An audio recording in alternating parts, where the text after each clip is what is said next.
नमस्कार दोस्तों, GLC application की पार्ट 2 की डिटेल। सर्किट में आप देखते हैं अलग अलग तरीके से रजिस्टरों के कनेक्शंस, जिसमें एक होता है सीरीज कनेक्शन और दूसरा होता है पैरेलल कनेक्शन। इन कनेक्शन में आपको मिलेंगे कभी कभार सेम वैल्यू रजिस्टर या तो अलग अलग वैल्यू के रजिस्टर कनेक्टेड किए हुए। इन कनेक्टेड रजिस्टरों की कोई एक वैल्यू बनती है जो सर्किट में इस्तेमाल की जाती है। उसे किस तरह से मेजर करें या वैल्यू निकालें कि कितने ओम्स का एक सिंगल रजिस्टर बनता है, जो जीएलसी एप्लीकेशन से आसानी से आप ले सकते हो या कैलकुलेट कर सकते हो। सर्किट में सीरीज और पैरेलल दोनों एक साथ में कभी कभार जुड़े हुए रहते हैं या अलग अलग लोकेशन पे आपको दिखते हैं, जो हमें जीएलसी एप्लीकेशन एक साथ में दोनों टाइप के कनेक्टेड वैल्यू आपको कैलकुलेट करके देती है। इस एप्लीकेशन में आपको 5 रजिस्टरों की वैल्यू लिखने की सुविधा दी हुई है।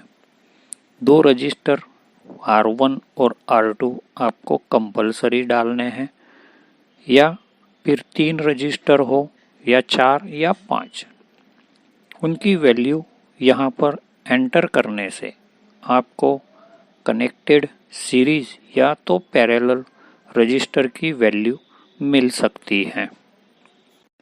जैसे यहाँ पे R1 और R2 की वैल्यू हम डालते हैं तो सीरीज वैल्यू कितनी होगी और पैरेलली कनेक्शन वैल्यू कितनी होगी वो कैलकुलेट करके हमें मिलती है। आप सर्किट को देखते हुए वहाँ पे लगे हुए रजिस्टरों की वैल्यू यहाँ पे डाल के उस सीरीज या तो पैरेलल कनेक्शंस की वैल्यू निकाल सकते हैं।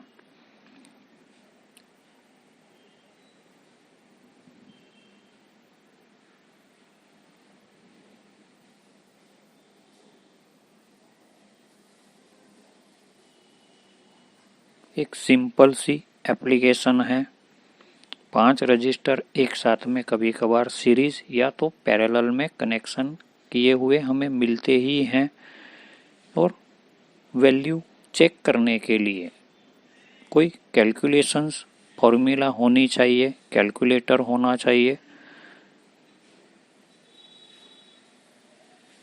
तो उसकी जगह ये एप्लीकेशन आपको आसानी से उन रजिस्टरों की कनेक्टिविटी वैल्यू दे सकता है।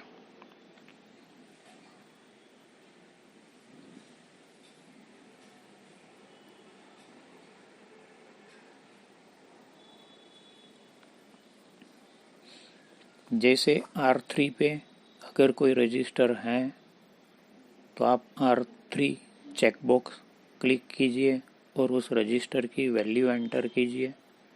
R4 पर हैं या R5 हैं, जितने रजिस्टर की सीरीज या पैरेलल कनेक्शंस की वैल्यू निकालनी हो वो इस कैलकुलेटर के माध्यम से आप निकाल सकते हो। धन्यवाद दोस्तों।